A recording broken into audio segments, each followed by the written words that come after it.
Assalamualaikum warahmatullahi wabarakatuh. Kaifa halukum jami'an? Apa kabar semuanya pemirsa?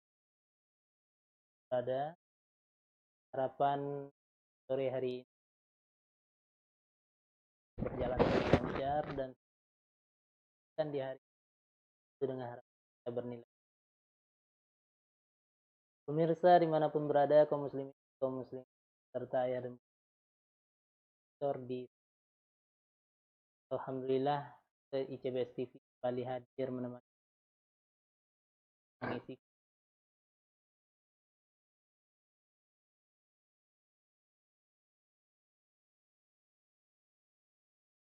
ataupun juga bertepatan dengan tanggal 10. Insya Allah sore hari ini kita akan coba berdialog atau kita saat yang telah hadir bersama kita di studio dengan tema kita pada sore hari ini adalah memahami konsep Al-Quran. Nah, bagaimana ya sahabat semuanya? Tentu hal ini perlu kita kaji karena Alhamdulillah hari ini kita sudah memasuki tanggal 17 Ramadan yang sering kita dengar dengan pemahaman nuzulul Quran. Nah, bagaimana sejarah Quran ini? Mana narasumber? Langsung saja kita simak penuturan dari narasumber kita kepada Ustaz. Terima kasih Ustaz. Bismillahirrahmanirrahim. Assalamualaikum warahmatullahi wabarakatuh. Alhamdulillah wa nassallallahu wa mawalah. Segala puji bagi Allah Subhanahu wa taala, salawat dan salam atas Nabi kita Muhammad sallallahu alaihi wasallam.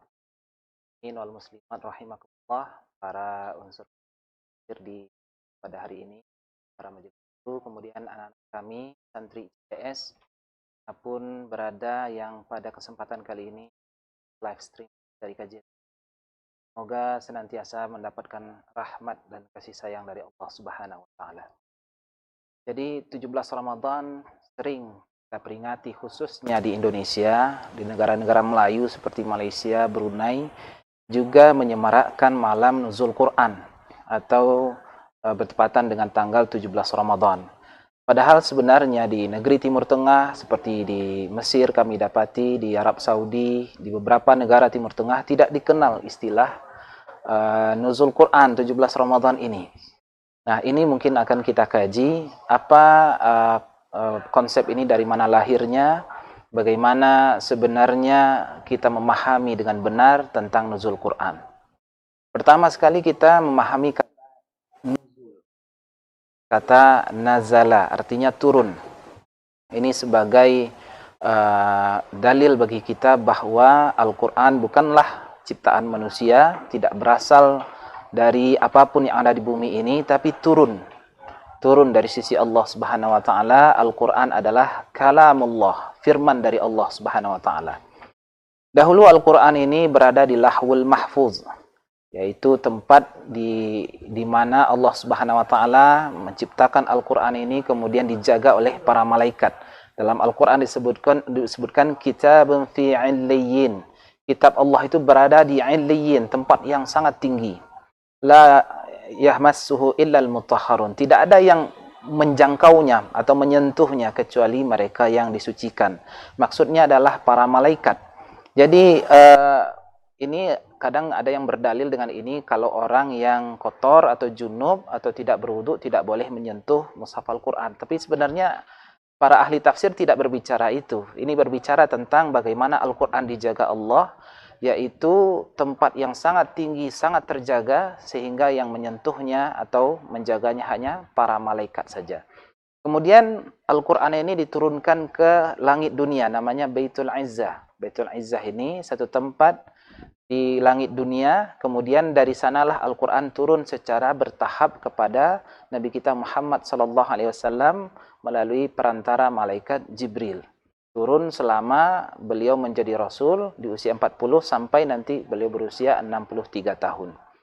Nah, inilah yang dinamakan dengan nuzul. Kemudian kapankah itu terjadi? Nah, pertama waktunya disebutkan di dalam surah Al-Qadar, inna anzalnahu fi lailatul qadar. Jadi Al-Quran itu turunnya malam. Ya, disebutkan dalam surat Ad-Dukhan juga, inna anzalnahu fi lailatin mubarakah. Nah, ayat ketiga dalam surat Ad-Dukhan, kami turunkan di malam yang penuh dengan keberkahan. Nah, ketika itu berarti turunnya malamnya persisnya kapan? Nah, persisnya di sepertiga malam terakhir, berdalil dari surah Al-Qadar itu, tanazzalul malaikatu warruhu fiha bi'izni rabbihim min kullil amr. Jadi turunnya ketika turun malaikat. Kapan malaikat ini turun? Nah, di dalam Sahih Bukhari disebutkan, innallaha tabaraka wa ta'ala wa innallaha wa malaikatahu tanazzalu ila sama'i dunya thulutsu akhir minal lail. Ya. Jadi turunnya malaikat itu waktunya adalah di sepertiga malam terakhir, kama qala sallallahu dalam Sahih Bukhari.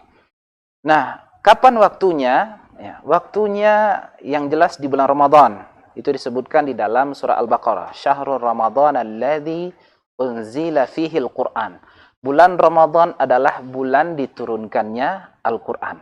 Jadi malam hari di bulan Ramadan. Tanggal berapa? Nah, ternyata tidak ada dalil yang mengatakan bahwa Al-Qur'an turun tanggal 17 Ramadan. Jadi kita biasanya di Indonesia ini punya tradisi memuliakan malam 17 ini dengan MTQ, dengan tilawah, dengan perlombaan, semarak sekali. Tapi sebenarnya yang turun tanggal 17 Ramadan itu adalah surat Al-Fatihah, Ummul Quran, atau induk dari Al-Quran itu yang turun di tanggal 17 Ramadan. Dalilnya ada di dalam surat di dalam surat At-Taubah. Allah sebutkan bahwa Al-Quran turun yaumal furqan, yaumal taqal jam'an. Hari bertemunya dua pasukan di perang Badar, yaitu pasukan kaum muslimin dan pasukan kafir Quraisy yang ada di Mekah bertemu dalam perperangan. Disebut hari itu adalah hari Furqan, hari yang bisa dibedakan mana yang kafir, mana yang Islam, ketika terjadinya perang Badar, tanggal 17 Ramadan tahun kedua Hijriah. Nah, itulah sebenarnya yang diperingati malam Nuzul Quran versi Indonesia adalah malam turunnya Ummul Quran atau induk dari Al-Quran, yaitu surat Al-Fatihah. Nah, Al-Quran yang pertama kali turun, ya, yang difahami oleh para ahli tafsir, yang pertama kali turun yaitu surat Al-Alaq 1-5, itu turunnya di Gua Hira. Kapan turunnya? Nah, sebagaimana dijelaskan di dalam surah Al-Qadar itu, inna anzalnahu fi lailatul qadar. Al-Quran itu turunnya di malam Lailatul Qadar. Kapan malam Lailatul Qadar itu? Nah, berdasarkan dari hadis sahih, dari Sahih Bukhari dan Sahih Muslim, Nabi SAW berpesan kepada kita, iltamisu, carilah malam Lailatul Qadar itu. Iltamisu Lailatul Qadri fi witri min ashri Ramadan. Atau kama qala SAW, jadi carilah malam Lailatul Qadar itu di malam-malam ganjil di 10 terakhir Ramadan. Berarti malam Lailatul Qadar itu tanggal 21, 23, 25, 27, 29. Manakah di antara tanggal tanggal 5 tanggal ini 21, 23, 25, 27, 29, manakah dia? Kita tidak bisa menebak, tapi dari beberapa riwayat menyebutkan itu adalah malam ke-27. Bagaimana beberapa para sahabat, mereka menjelaskan bahwa malam Lailatul Qadar adalah malam ke-27 Ramadan. Atau malam Nuzul Quran adalah malam ke-27 dari Ramadan. Nah, banyak penafsiran soal ini. Ada yang menafsirkan secara riwayat, yaitu beberapa para sahabat mengatakan malam ke-27, juga ada yang meneliti dari nas ayat tersebut. Ini ada yang menarik, saya sampaikan Ustaz Salmi. Apa dalilnya tanggal 27? Dia mengkaji. Ternyata surat Al-Qadar itu sendiri, itu ada lebih kurang 30 kata. Inna 1, anzalna 2, seterusnya sampai salamun hiya hatta matla'il fajri, itu sampai 30 kata. Dia kiaskan itu dengan 30 hari di malam Ramadan. Nah, kata ke-27 itu jatuh ke kata salamun hiya. Hiya itu kalau dalam bahasa Arab dhamir. Dhamir itu menunjukkan hiya. Ramadan itu. Itu salah satu yang kita dapati di dalam tafsir Al-Quran. Dan juga ada yang mengatakan di dalam Al-Quran Lailatul Qadr itu sebenarnya 9 huruf ya. Dalam bahasa Arab maksudnya. Lam, kemudian ya, lam, tamarbutah, lailah. Itu semuanya 9 huruf. Nah, kata di dalam Al-Quran itu ada Lailatul Qadar itu ada 3 kali diulang di dalam Al-Quran. Berarti 9 kali 3, 27. Berarti ada juga yang menafsirkan seperti itu. Wallahu a'lam bissawab. Apakah malam ke-27 itu benar malam Lailatul Qadar atau tidak? Kita serahkan itu kepada Allah. Yang penting kita mencari malam itu. Malam nuzul Quran atau malam Lailatul Qadar. Kita cari, kita temukan, kita ibadah di malam itu. Kenapa? Karena keutamaannya langsung disebutkan di dalam Al-Quran. Dalam ayatnya, lebih baik daripada alfi syahr.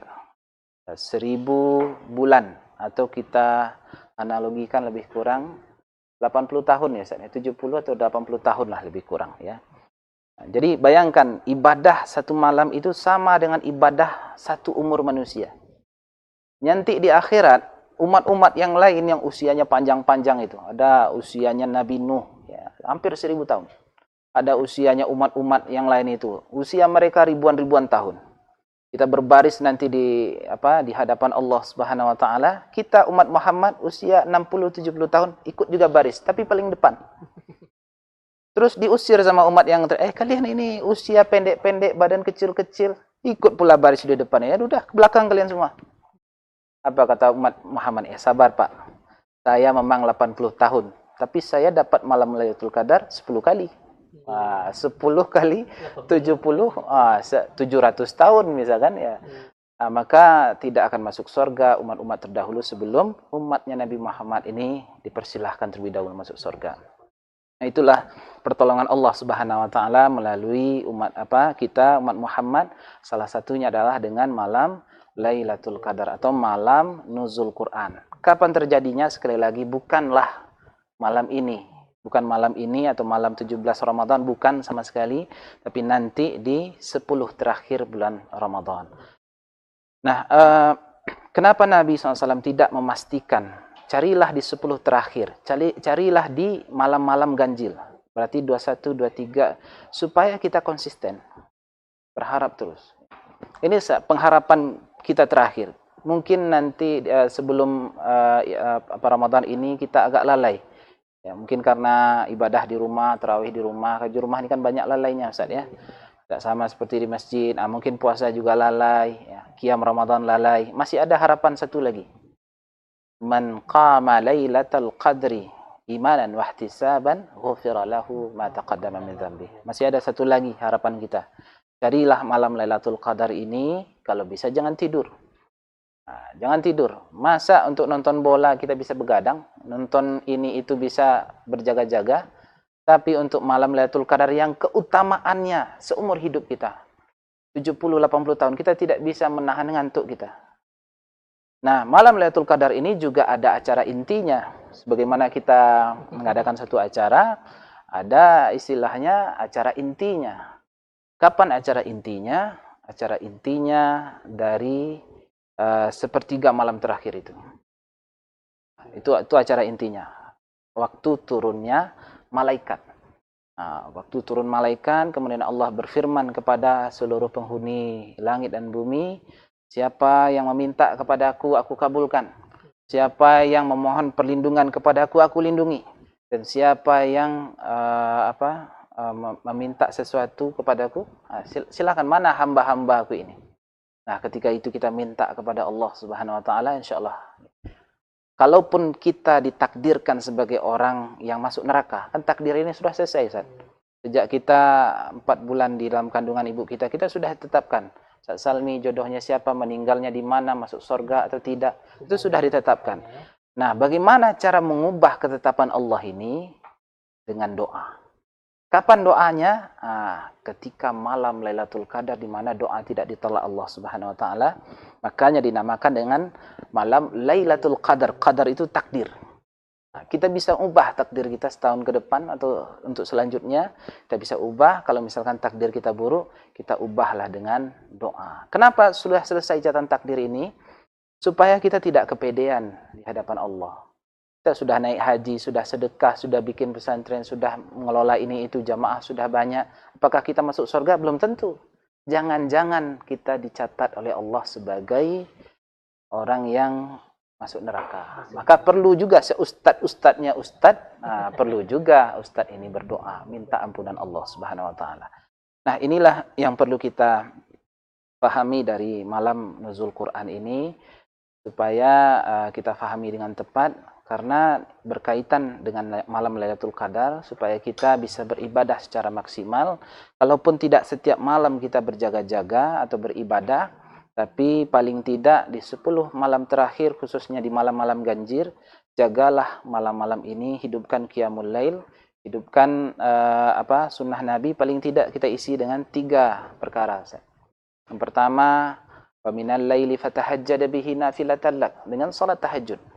Kemudian diisi lagi dengan ya ayyuhal muzammil qumil laila illa qalilan nisfahu aw inqus minhu qalilan aw zid alaihi warattilil qur'ana tartila, baca Quran. Ya mulail, baca Quran. Yang satu lagi wabil asharihum yastaghfirun, minta ampun. Nah, 3 ini aktivitas kita di malam hari. Masuk di sana nonton dunia terbalik enggak masuk. Tapi yang 3 inilah yang masuk di sana. Salat tahajud bisa dengan salat tarawih, kemudian salat tahajud nanti, kemudian tutup dengan witir. Kalau bisa terakhir witir itu kita kunut, baca doa kunut. Panjangkan salat. Kalau tidak hafal Quran, beli stand itu sana tonggaknya. Boleh melihat Al-Quran, seluruh mazhab memperbolehkan salat melihat Quran dalam salat sunat. Walaupun ada sebagian yang mengatakan makruh hukumnya dalam salat wajib. Tapi dalam salat sunat, tarawih itu, salat tahajud, salat tarawih, hukumnya boleh. Supaya kita bisa memperpanjang bacaan. Kapan lagi kita salat 1 juz? Salat, kemudian capek salat, baca Quran. Capek baca Quran, doa, minta ampun kepada Allah Subhanahu wa taala. Mudah-mudahan ini berkah sekali. Dan apa doa yang kita minta kepada Allah? Aisyah radhiyallahu anha pernah bertanya kepada suaminya Rasulullah SAW, Rasulullah, kalau saya dapat malam Lailatul Qadar ini, saya baca apa? Coba Ustaz Salmi dapat satu permintaan, boleh minta apa saja, kira-kira kita minta apa? Oh, minta mobil, minta rekening 10 triliun misalkan ya. Nabi SAW ajarkan kita, kalau dapat malam itu bisa minta apa saja, minta satu hal. Nah, apa doanya?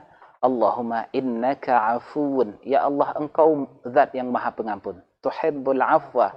Engkau cinta kepada orang yang minta ampun. Fa'fu anni. Ampunilah aku. Jadi permintaan yang tertinggi itu adalah permintaan minta ampun kepada Allah. Sebagaimana kajian sebelumnya, minta ampun adalah permintaan dari yang tertinggi dari seluruh permintaan. Induk dari seluruh permintaan. Nah, itulah yang diminta kepada Allah. Boleh minta yang lain, silakan saja. Tapi mintalah hal-hal yang besar. Apa hal-hal besar? Jadikanlah anak kami hafiz Quran, jadikanlah keluarga kami keluarga yang taat kepada Allah, mendirikan hukum-hukum Allah, taatkanlah kami dalam ibadah, istiqomahkan kami dalam ketaatan. Itu doa-doa besar. Kalau doa-doa yang kecil seperti ya Allah luluskanlah CPNS, ya Allah dapat kerjalah, itu doa-doa kecil yang ya kafallahu bisyai. Insyaallah Allah tutupi yang kecil-kecil. Kalau sudah yang besar ini terpenuhi, yang kecil-kecil itu tidak ada masalah. Sama seperti kita dapat hadiah 10 miliar. Sampai di luar minta parkir 2.000. Apakah yang 2.000 ini berat bagi kita? Oh enggak, jangankan 2.000, 10.000 kasih. Kenapa? Karena sudah dapat yang besar, yang kecil-kecil itu. Bagaimana sekarang ketakutan kita luar biasa hari ini. Ketakutan kita hari ini takut keluar rumah. Merasa tidak aman. Ada saja dekat sama orang lebih dari kurang dari 1 meter gitu. Nah, kan harus lebih 1 meter ketemu orang. Harus pakai masker segala macam. Ketakutan. Nah, harus stay di rumah. Nah, begitu juga sebagian orang terpaksa harus keluar rumah. Kenapa? Karena kalau tidak keluar rumah, tidak kerja, tidak makan. Tidak berasap dapur. Tidak berisi periuk nasi segala macam. Gimana ini? Antara lapar dan takut. Apa solusinya? Ada dalam surat Quraisy, "Falyabudu rabb hadzal bait." Hendaklah engkau sembah Tuhan pemilik rumah ini, Ka'bah. Sembah Allah, allazi at'amakum min ju', yang sudah ngasih kalian makan sebelum kalian kelaparan, wa amanahum min khauf, dan mengasih kalian rasa aman sebelumnya kalian ketakutan. Jadi takut dan rasa aman itu apa obatnya? Ibadah kepada Allah Subhanahu wa taala. Nah, cobalah kita buktikan nanti malam, kita isi malam-malam yang sisa Ramadan ini dengan qiyamul lail, dengan salat tahajud, dengan tilawah, dengan berdoa sebanyak-banyaknya kepada Allah Subhanahu wa taala. Insyaallah urusan ketakutan dan urusan rezeki ini ngikut setelah itu.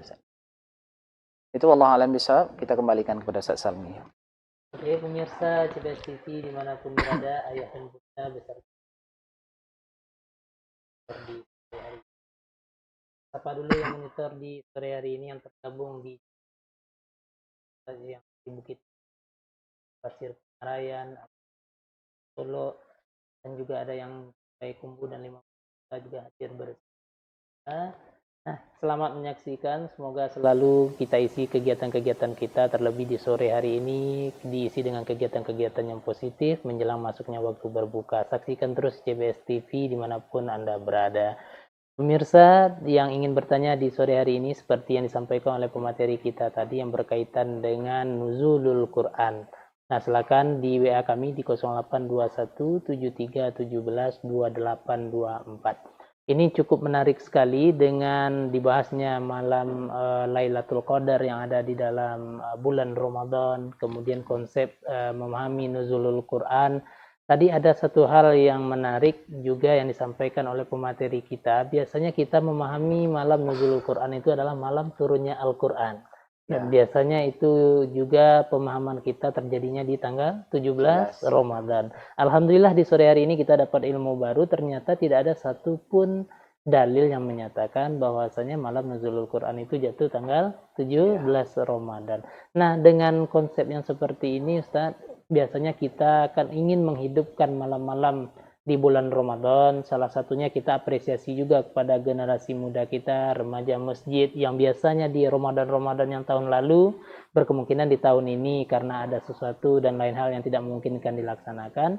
Biasanya kita menghidupkan malam Ramadan itu di malam 17 Ramadan mengadakan kegiatan-kegiatan yang positif. Nah, tapi dengan konsepnya ini dalam rangka memeriahkan malam nuzulul Quran. Nah, konsep pemahaman seperti ini dibolehkan atau bagaimana nih, Ustaz? Karena tadi sudah dijelaskan agar jangan salah paham, kita malam nuzul Quran itu jatuh 17 Ramadan. Allah alam bisawab. Jadi memuliakan malam Ramadan tentu hal ini sangat baik. Tapi kita pahami tidak hanya malam 17 Ramadan saja, tapi setiap malam-malam. Bahkan bukan hanya bulan Ramadan saja, setiap malam kita bersemangat untuk mendirikan qiyamul lail atau menghidupkan malam itu dengan ibadah.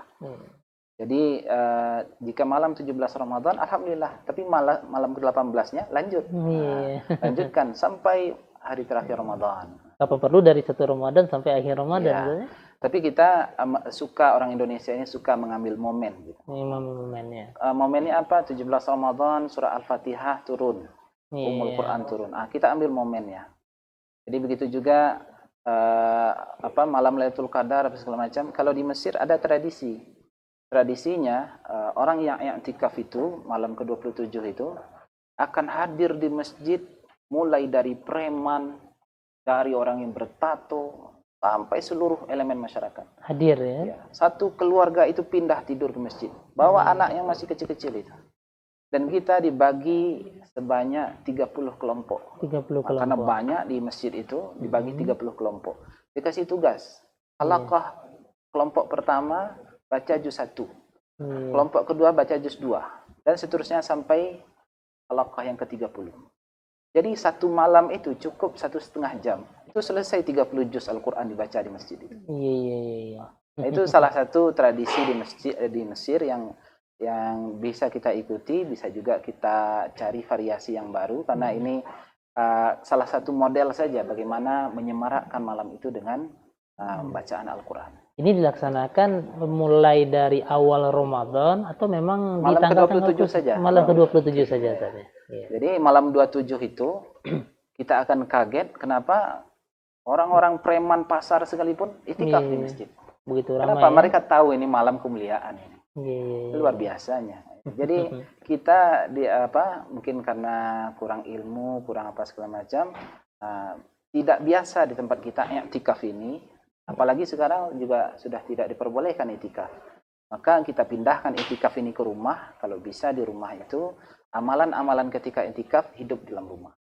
Sediakan dalam satu rumah itu misalkan ruang tamu atau musola dalam rumah, kita pakai, kita gunakan itu untuk ibadah layaknya di masjid. Memindahkan aktivitas masjid ke rumah. Itu luar biasa. Luar biasa sekali. Matikan TV, jangan disibukkan dengan HP, dengan TV, dengan yang lain. Apakan semuanya di sana kita kumpul dengan keluarga. Seorang ayah koreksi bacaan atau hafalan anaknya, ibunya juga begitu. Nah, kalau bisa buat acara kultum misalkan, penyampaian kultum atau sirah atau hafalan hadis dari anak ini. Terus buat seperti itu bagi keluarga-keluarga baru. Nah, itu seru sekali saya rasa. Seru sekali. Oke pemirsa, nah alhamdulillah ini cukup bermanfaat juga bagi para remaja ya, bagi pemuda dan pemudi remaja masjid, yang mana pada tahun ini kita agak berbeda daripada tahun-tahun sebelumnya. Nah ternyata untuk menghidupkan malam-malam di bulan Ramadan ini, kita tidak hanya terfokus pada tanggal 17 Ramadan yang biasa kita pahami itu adalah hari turunnya Al-Quran atau nuzulul Quran. Nah seharusnya juga di samping momen yang kita ambil itu, dan sebaiknya kita juga terus menghidupkan malam-malam di bulan Ramadan, dan ini terus mengalir kapan perlu setiap malam saja untuk menghidupkan Qiyamul Lail dan lain sebagainya. Pemirsa dimanapun berada dan ingin bertanya, silakan kembali, kami bisa terima pertanyaan yang berkaitan dengan malam nuzulul Quran ini di 0821 73 17 2824. Nah ini ada pertanyaan dari pemirsa kita nih Ustaz. Tadi cukup menarik juga Ustaz, sudah dijelaskan ternyata yang dipahami dengan malam nuzulul Quran tidak hanya di 17 Ramadan itu, ternyata juga ada kaitannya dengan malam Lailatul Qadar. Nah, sungguh luar biasa sekali kalau seandainya orang bisa mendapatkan atau kita bisa mendapatkan, ditakdirkan oleh Allah mendapatkan malam Lailatul Qadar ini, sungguh-sungguh sangat luar biasa. Nah, ini pertanyaan saya nih Ustadz, karena memang kita mengakui juga kalau seandainya kita di manusia ini memang banyak salah dan khilafnya. Ini mohon maaf bicara, kalau seandainya kita berbuat maksiat. Nah, dan alhamdulillah di bulan Ramadan ini Allah masih mempertemukan kita dengan bulan Ramadan. Kemudian dengan penjelasan Ustaz tadi, kita juga sangat-sangat berharap bisa mendapatkan malam Lailatul Qadar, tapi karena ada latar belakang dan lain sebagainya, karena ada perbuatan maksiat yang kita kerjakan, masih ada diberi kesempatan oleh Allah kita mendapatkan malam Lailatul Qadar ini, Ustaz. Iya, setiap kita pasti akan mendapatkan malam Lailatul Qadar itu. Tapi masalahnya ketika malam itu kita sedang apa? Ada yang sedang tidur kan, ada yang sedang ini, itu tidak dinilai. Yang dinilai adalah mereka yang melewati malam itu dengan ibadah. Jadi dengan salat tarawih saja itu sudah dapat bahagian dari malam Lailatul Qadar. Salat Isya itu sudah dapat bahagian. Tapi belum masuk acara intinya tadi. Dan ketika seorang dapat malam Lailatul Qadar itu, apa tandanya? Apa kita dapat atau tidak? Itu wallahu a'lam, bisa Allah perlihatkan, bisa tidak. Nah, kalau ingin melihat tandanya, bagaimana dijelaskan oleh Imam Syuuti dalam dalam penjelasan beliau, itu salamun hiya hatta matla'il fajr. Selamat malam itu sampai terbit fajar. Memang malam itu tidak terjadi yang namanya bencana. Tidak ada bencana alam, tanah longsor atau apa semacam. Memang selamat dalam artian seperti itu. Tidak ada hujan badai atau apa gitu. Bahkan guru kami mengatakan bahkan tidak terdengar satu mercon pun malam itu. Bisa kita lihat, carilah malam itu, malam yang tidak ada sedikit pun gangguan pada malam itu. Dan kita termotivasi untuk ibadah. Dan ketika kita tidur, ada saja yang membangunkan kita. Mungkin malaikat atau apa yang ingin kita jadi orang baik, bangunlah, tersinta saja. Tapi pilihan kembali kepada kita, apakah kita lanjut tidur atau ibadah. Gitu. Nah, kemudian malam itu, paginya itu, kita bisa lihat fenomena langit. Pagi itu tidak hujan. Tidak Jadi hujan. kalau hujan, badai pagi itu bisa dipastikan malamnya bukan malam Malam Lailatul Qadar. Lailatul Qadar. Tapi pagi itu tenang, udaranya sejuk, itu kan. Nah, kita pulang kita keluar pagi itu dengan perasaan yang senang, bahagia. Nah, insya Allah ini salah satu tandanya. Tapi tanda itu tidak terlalu penting. Apakah kita dapat atau tidak itu tidak terlalu penting bagi kita sebenarnya. Tapi apa yang sudah kita lakukan malam itu yang penting. Iya. Jadi apakah kita ini ahli maksiat bisa dapat? Bisa, insya Allah. Setiap kita akan dapat. Iya. Tapi dengan cara apakah kita mendapatkannya? Apakah kita lewati dengan tidur? Atau lewati dengan yang lain? Atau lewati dengan sholat? Iya. Berarti kita melewatinya itu dengan cara-cara yang memang kita bersungguh-sungguh dalam mendapatkannya. Salah satunya adalah dengan tetap beribadah kepada Allah Subhanahu wa taala. Nah, ini untuk mendapatkan malam Lailatul Qadar atau yang dinamakan juga dengan malam turunnya Al-Qur'an atau nuzulul Qur'an ini, Ustaz, ini kan waktu yang terbaiknya itu kan sepertiga malam. Nah, sepertiga malam kalau kita bawakan ke waktu kita yang ada di negeri kita, di Indonesia ini, sepertiga malam yang terbaik itu kira-kira rentang waktunya dari kapan sampai kapan ini, Ustaz? Iya. Jadi kita buat semacam pola hidup ya. Pola hidup itu kalau bisa habis salat Isya dan tarawih itu langsung tidur. Langsung tidur di awal malam. Itu tidurnya Nabi SAW. Itu dari Aisyah. Aisyah berpesan kepada Abdullah bin Zubair, wahai Abdullah, Nabi tidak suka tidur sebelum Isya, tidak suka bangun setelah Isya. Bangun setelah Isya, Nabi tidak suka, Nabi tidur. Tapi tidur sebelum Isya juga tidak disukai. Nah, jadi berarti tidur Nabi itu tidur setelah Isya, tidur. Nanti tengah malam bangun. Tengah malam. Nah, tengah malam sudah harus siap-siap. Tengah malam bangun. Sebenarnya kalau kita bisa tidur habis Isya itu 2 jam cukup. Iya, 2 jam. Cobalah sekali-sekali rasakan kalau tidur jam 8:30 misalkan. Tidur. Itu jam 12 bangun lagi itu. Jam 12. Dan sudah puas, sudah cukup kita tidur. Nabi SAW selalu seperti itu. Makanya tidur Nabi itu sedikit rahasianya adalah tidur di awal malam. Nah, usahakan kalau bisa seperti itu, jangan terlalu banyak ngolor ngidul malam itu. Jadi malam cepat tidur, cepat bangun. Nabi SAW diatur bangun tidurnya dalam Al-Quran. Diatur bangun tidurnya. Kapan bangun tidurnya? Ya yuhal muzammil, kata Allah. Wahai orang yang berselimut. Selimut muzammil itu selimutnya sampai kepala loh, Ustaz. Itu sangat dingin berarti.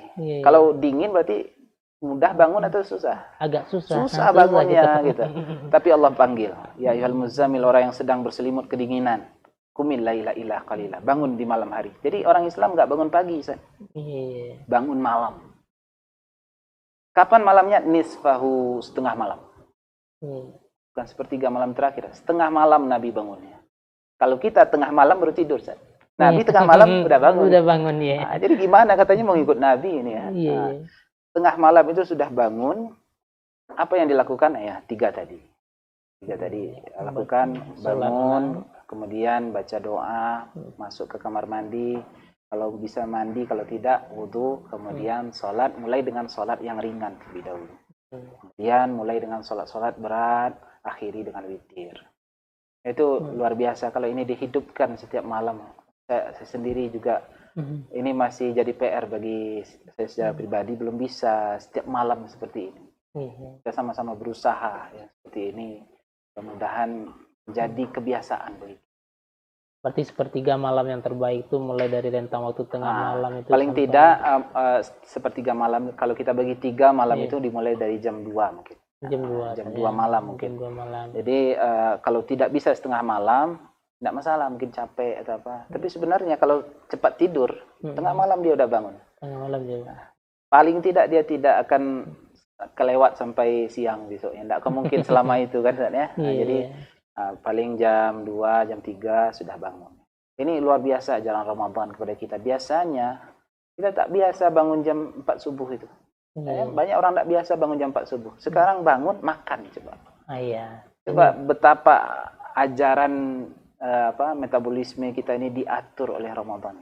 Mudah-mudahan jadi kebiasaan. Sahur kita jam 4 subuh. Ya. Sebulan dibiasakan.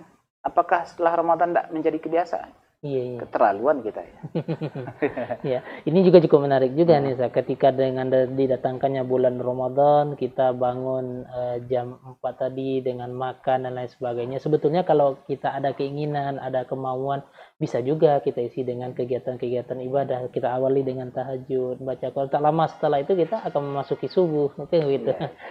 Tapi kita khawatirnya kadang-kadang kan kita bangun tengah malam, kemudian dengan mengejar sunnah, tetapi lewat subuhnya. Ini kan suatu hal yang bagaimana juga. Iya, iya, iya. Nah, oke pemirsa dimanapun berada yang monitor di sore hari ini, saya ucapkan selamat kembali kepada Anda Ustaz, kepada kaum muslimin dan kaum muslimat, kepada ayah dan bunda yang menyaksikan CBS TV yang tidak bisa kami sebutkan satu persatu, karena memang banyak juga yang monitor. Alhamdulillah, semoga media ini selalu memberikan hal yang bermanfaat. Kita lanjutkan diskusi kita karena mumpung masih ada waktu. Bagi yang ingin bertanya kembali boleh di WA kami 0821 73 17 2824. Kembali ke topik kita tadi ini Ustaz, tentang peringatan nuzulul Quran. Ini ada juga mungkin ini dari saudara-saudara kita atau juga yang tergabung mungkin dari remaja masjid dan lain sebagainya. Nah, ini bertanya, biasanya dengan kebiasaan kita di malam-malam bulan Ramadan mengkhususkan satu hari untuk memuliakan bulan Ramadan tadi seperti MTQ dan lain sebagainya. Tetapi tadi sudah Ustaz jelaskan dan sebaiknya bagaimana begitu. Ya. Tapi dengan perbuatan-perbuatan yang seperti ini kita lakukan, sedangkan memang hal ini belum pernah dilakukan pada zaman-zaman dahulu gitu. Nah, ini perbuatan kita ini sudah tepat atau tidak nih Ustaz kita? Kalau saya menilainya itu bagus untuk dilakukan, silahkan dilanjutkan. Dan dipilih tanggal 17 Ramadan, silahkan saja dengan pemahaman kita bahwa 17 Ramadan itu bukan nuzul Quran. Nuzul Quran adalah malam Lailatul Qadar. Inna anzalnahu fi Lailatul Qadar. Boleh saja silahkan ya, dengan harapan lomba-lomba seperti MTQ, lomba azan, lomba apa segala macam di malam itu tidak mengganggu ibadah kita di malam Lailatul Qadar. Silakan di malam 17-nya saja. Dan kalau bisa, sekarang alhamdulillah sudah ada larangan mudik. Dahulu kami selalu menyayangkan itu. Kenapa malam itu diisi dengan mudik? Di malam-malam terakhir itu lah, sebelum itu malam yang sangat spesial. Bukan saatnya malam itu kita bermacet-macetan di jalan. Apa salahnya kita lewati itu dengan i'tikaf? Sekarang alhamdulillah sekarang tidak ada mudik ya, walaupun ada sebagian tapi secara resmi oleh pemerintah dilarang mudik ya. Mungkin ini juga hikmahnya nih Ustaz. Ya. Lewatilah itu dengan ibadah kepada Allah. Biasanya habis untuk di jalan Ustaz. Apalagi di Jawa itu yang dari Jakarta ke Jawa pulang pakai kendaraan jalur darat. Itu juga ke Sumatera jalan darat segala macam. Habis waktu di jalan. Padahal satu malam itu lebih baik dari 1000 bulan. 1000 bulan luar biasa sekali. Oke, dan ini ada lagi nih pertanyaan yang bagus dari pemirsa kita yang menyaksikan siaran kita di sore hari ini. Ini ingin bertanya nih tentang tidaklah menyentuh Al-Quran itu kecuali bagi orang yang bersih. Nah, bagaimana juga nih sebenarnya bagi seorang wanita misalnya yang sedang berhalangan, yang sedang haid, boleh enggak dia menyentuh Al-Quran atau boleh enggak dia membaca Al-Quran? Gitu. Ini konsep ini bagaimana? Kita bedakan dahulu antara menyentuh dan membaca ya. Kalau membaca, seluruh ulama mempersilahkan saja baca ini. Walaupun seorang wanita ini sedang haid atau nifas, begitu juga laki-laki perempuan yang sedang janabah, silakan kalau mau membaca, dipersilahkan. Adapun dengan menyentuh, ini berbeda pendapat ulama. Tapi yang sahih, ya yang kami pegang juga, silakan nanti dibaca di Sahih Fikih Sunnah. Itu sangat komprehensif penjelasannya. Dalam Sahih Fikih Sunnah disebutkan tidak ada halangan bagi wanita yang haid atau yang nifas. Begitu juga yang junub untuk menyentuh Al-Quran. Diperbolehkan. Tapi ada sebahagian memang yang melarang itu. Kalau secara pribadi, mazhab kita mengatakan silahkan untuk membaca Al-Quran, menyentuh Al-Quran, tidak ada masalah.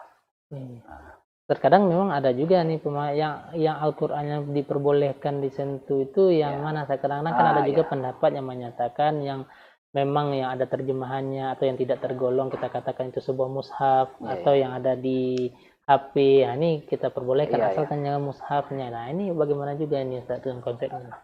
Iya, sebenarnya mushaf ini kan sudah bahasa kita. Mushaf ini tidak ada di zaman Nabi.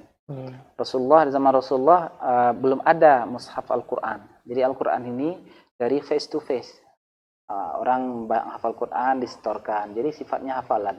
Kemudian di zaman Abu Bakar pernah rencana mau dibukukan tapi tidak jadi. Abu Bakar menolak. Ya. Mending saya memindahkan gunung daripada menulis Quran ini. Kenapa? Nah, zaman Nabi tidak ada. Nah, zaman Umar tahu kalau di zamannya itu para penghafal Quran mulai sedikit. Jadi diperintahkan untuk menulis Quran. Nah, kemudian mengumpulkan tulisan tersebut, ada yang tulisannya di pelepah kurma, ada yang di batu, di apa segala macam, dikumpulkan, dicek dari Al-Fatihah sampai An-Nas, komplit, ditaruh di rumah Hafsah.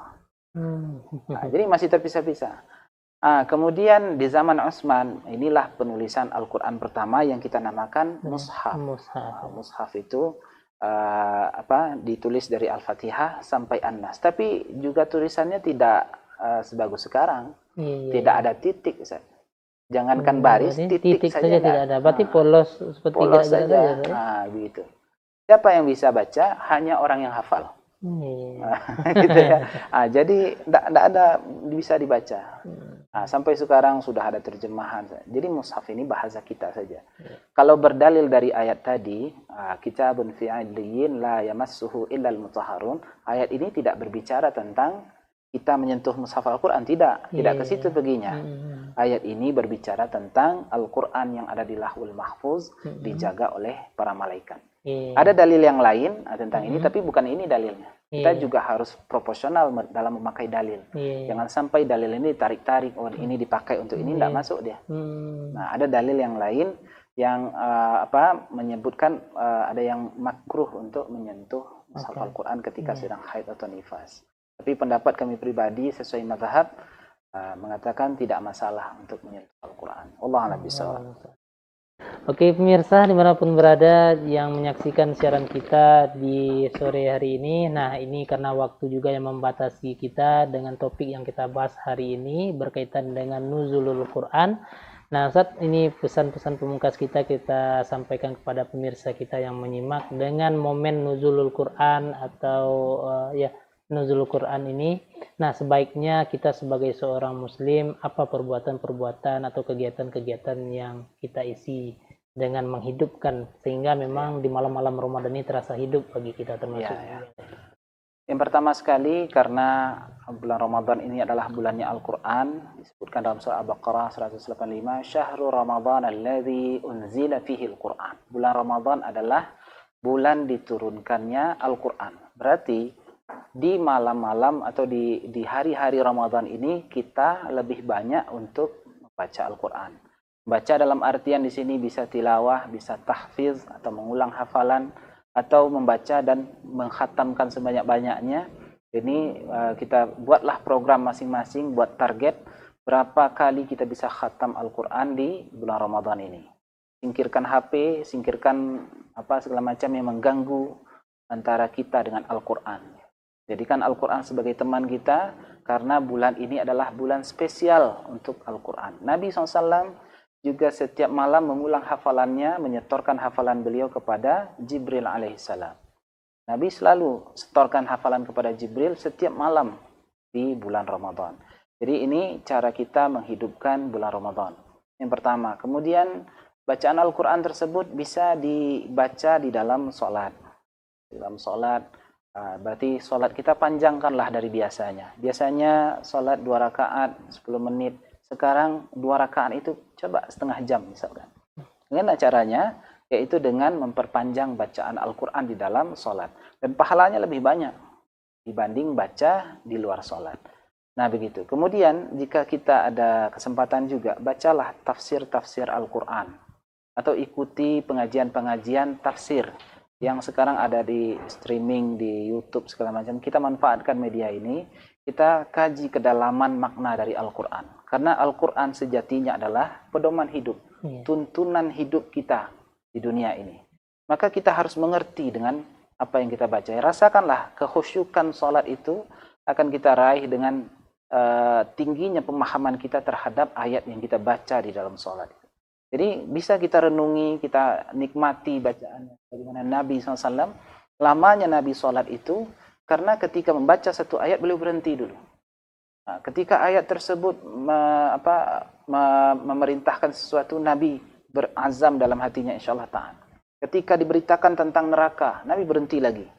Minta kepada Allah supaya dijauhkan dari azab tersebut. Baca lagi, berhenti lagi. Kenapa? Ada di sana larangan. Nabi bertekad supaya diberikan kekuatan untuk menghindari larangan tersebut. Dan seterusnya. Nah, ini luar biasa pola Nabi SAW dalam membaca Al-Quran. Berapa kali Nabi baca Quran? Nabi SAW baca Quran itu pernah diikuti oleh Ibnu Mas'ud di belakang. Selesai Al-Baqarah, 2,5 juz. Apa kata Ibnu Mas'ud? Insya Allah ini rukuk lagi nih, udah pegal kaki nih. Ternyata lanjut Ali Imran. Selesai Ali Imran. Lanjut lagi An-Nisa. Selesai An-Nisa. Lanjut lagi Al-Ma'idah. Selesai Al-Ma'idah baru takbir Allah. Alhamdulillah. Ternyata belum sampai di situ. Rukuknya sama lamanya dengan berdirinya tadi. Masya Allah. Itidal sami Allahu liman hamidah. Yang lama itidalnya sama dengan lamanya rukuk. Dan seterusnya begitu. Begitulah salat Nabi sampai kaki beliau itu bengkak. Kapan kita merasakan bengkaknya kaki? Kami dahulu waktu kuliah di Mesir pernah di Masjid Amr bin As itu. Itu satu salat itu luar biasa. Sekali coba sholat di sana sudah permisi keluar. Itu kaki memang sampai bengkak, Ustaz. Tapi dipesankan sama orang tua-tua di sana, enggak apa-apa nak, lanjutkan sholat. Nanti setelah bengkak itu bagus. Lanjutkan terus, nanti dia akan keras kakinya. Kalau sudah keras itu sudah luar biasa. Itu rahasia kekuatan umat Islam itu kenapa menang dalam perperangan. Nah, itu salah satunya adalah rahasia sholat tahajud di malam hari. Itu ada seorang jenderal di Mesir namanya Jenderal Syed Khattab. Beliau membuat satu buku namanya Ar-Rasul Al-Qaid, Rasul sebagai panglima perang. Kenapa rahasia kekuatan kaum muslimin itu kuat-kuat sekali? Rahasianya adalah mereka berdiri sepanjang malam. Nah, cobalah itu. Itu kekuatan kita sebagai kaum muslimin. Mudah-mudahan di bulan Ramadan ini kita bisa melatih diri kita dalam seperti itu. Mudah-mudahan Ramadan tahun ini walaupun dalam situasi yang serba terbatas tidak mengurangi syiar Ramadan di dalam diri kita. Kita menghidupkan ibadah dalam diri kita. Wallahu a'lam bishawab. Wassalamualaikum warahmatullahi wabarakatuh. Oke, Masya Allah luar biasa sekali. Terima kasih banyak Ustaz atas ilmu yang telah diberikan dan berbagi dengan kita di sore hari ini. Kepada pemirsa, jangan kemana-mana, tetap terus saksikan CBS TV. Insya Allah kami live terus setiap sore jam 16.30 dengan berbagai macam topik yang bermanfaat untuk kita bersama. Kita tutup kegiatan kita ini dengan doa yang nanti akan dipimpin oleh pemateri kita, oleh Ustadz Hanan. Seiring dengan berakhirnya doa nanti, maka berakhir pula live kita di sore hari ini. Saya Safri Salmi beserta kru ICBS TV yang bertugas mohon pamit dan mohon undur diri, dan kita berjumpa lagi di lain kesempatan. Akhirul kalam, assalamualaikum warahmatullahi wabarakatuh. أعوذ بالله من الشيطان الرجيم بسم الله الرحمن الرحيم الحمد لله رب العالمين والصلاة والسلام على أشرف الأنبياء والمرسلين وعلى آله وصحبه أجمعين اللهم حي يا قيوم يا بني السماوات والأرض يا ملك الملك يا ذا الجلال والإكرام اللهم أنت ربنا وإنا عبادك ابن أمتك ناصيتنا بيدك ماض فينا حكمك عدل فينا قضاؤك نسألك بكل اسم هو لك سميت به نفسك أو أنزلته في كتابك أو علمته أحد من خلقك أو استأثرت به في علم الغيب عندك أن تجعل القرآن العظيم ربيع قلوبنا ونور صدورنا وجلاء حزننا وذهاب همنا اللهم اقسم لنا من خشيتك ما تحول به بيننا وبين معاصيتك ومن طاعتك ما تبلغنا به جنتك ومن اليقين ما تهون به علينا مصائب الدنيا اللهم متعنا بأسمائنا وأبصارنا وقوتنا ما أحيتنا واجعله الوارث منا واجعل ثأرنا على من ظلمنا وانصرنا على من عادانا ولا تجعل مصيبتنا في ديننا ولا تجعل الدنيا أكبر همنا ولا مبلغ علمنا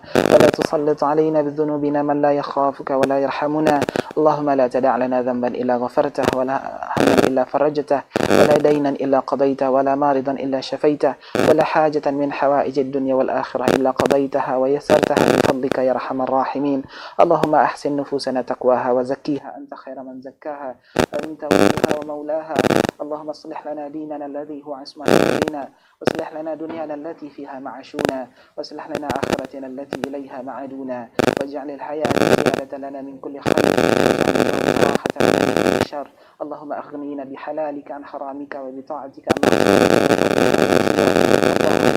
ربنا بارك لنا في رمضان اللهم بارك لنا في شهر رمضان Allahumma arzuqna lailatal qadri ya arhamar rahimin. Rabbana atina fid dunya hasanah wa fil akhirati hasanah wa qina adzaban nar. Subhanaka rabbil izzati amma yasifun. Wassalamun alal mursalin walhamdulillahi rabbil alamin.